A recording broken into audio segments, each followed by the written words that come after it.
Bismillahirrahmanirrahim. Assalamu alaikum. My name is Izharul Haq and I am an urban planner.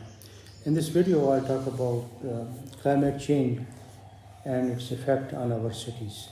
Climate change is a fact and is affecting us in different ways, such as higher temperatures, droughts, flooding, changing rainfall patterns, public health issues, and many other concerns.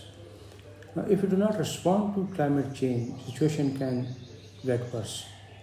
Our cities need to be resilient, which means they should be able to cope with the harmful effects of climate change in a timely and efficient manner. Let's first try to understand what climate change is.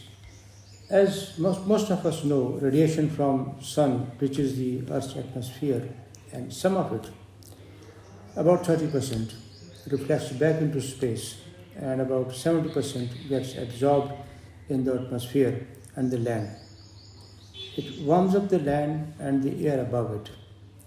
This phenomena is called greenhouse effect.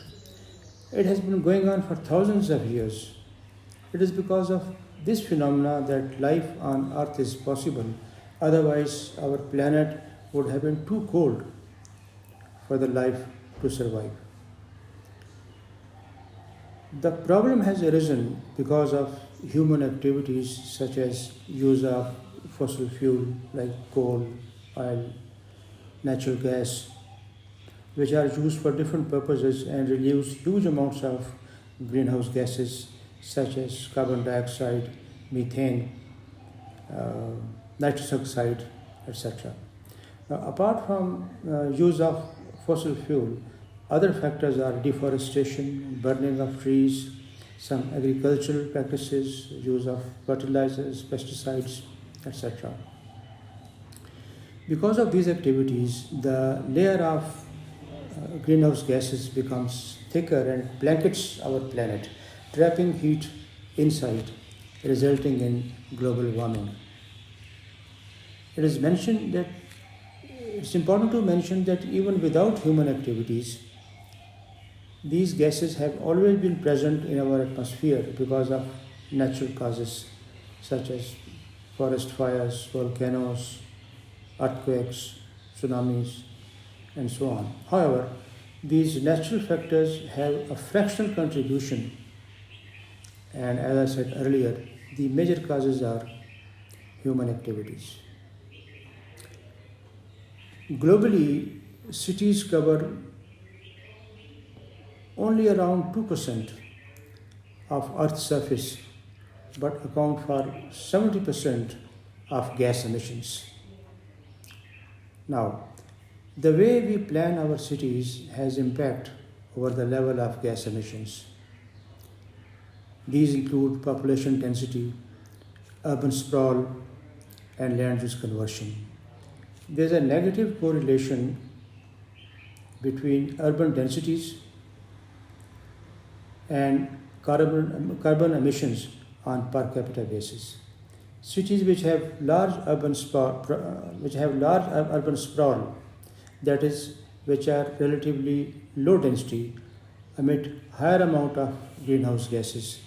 This is because of longer vehicular journeys from city center to outskirts, which results in higher gas emissions because of higher fuel consumption. On the other hand, cities which have relatively higher population density and extensive mass transportation system will emit lesser gases per capita. It is thus important to control urban sprawl, encourage higher population densities, and go for efficient mass transportation system. Another important factor which causes climate change is deforestation. Change of land use from forest or an orchard which lies within a municipal area or close to it, and if you convert that into, let's say, a housing scheme, essentially we are diminishing the carbon sink. Now, a carbon sink is something which removes carbon from the atmosphere. There are two major carbon sinks, the vegetation, which of course includes forests and oceans. If we shrink our sinks, lesser emissions will be sunk or absorbed, and greater part of these gases will stick around in the atmosphere. So, if we are concerned about the amount of carbon dioxide in the atmosphere, conserving carbon sinks, that is vegetation and oceans, is as important as trying to reduce the use of fossil fuels. There are two main activities required to reduce or control the impact of climate change, that is mitigation and adaptation. We have already talked about mitigation, that is reduction of global warming and greenhouse gas emissions. Let's now focus on adaptation. Adaptation means adjustment with the changed situation or environment. Adaptation can be reactive or anticipatory. Reactive adaptation is the ability to adapt in response to immediate threats. For example, in hot summers, the purchase of air conditioners, sale, purchase and use of air conditioners increases in an attempt to offset the effect of heat. This is a very simplified example of reactive adaptation, but I hope the message is conveyed. Essentially, what I'm trying to say is that when an action is taken after a disaster has taken place, this kind of adaptation is reactive adaptation. But in most cases, this adaptation does too little, too late. And also when substantial damage has taken place. Also, reactive adaptation costs more than anticipatory adaptation. Now, what is anticipatory adaptation? This means to plan ahead to counter the expected effects of climate change.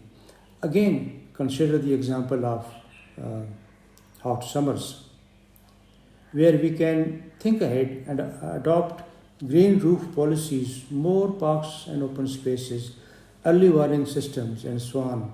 These are examples of anticipatory adaptation, which is more cost effective than the reactive adaptation. With this, we come to end of this video and hope to see you again with some other topic. Thank you very much.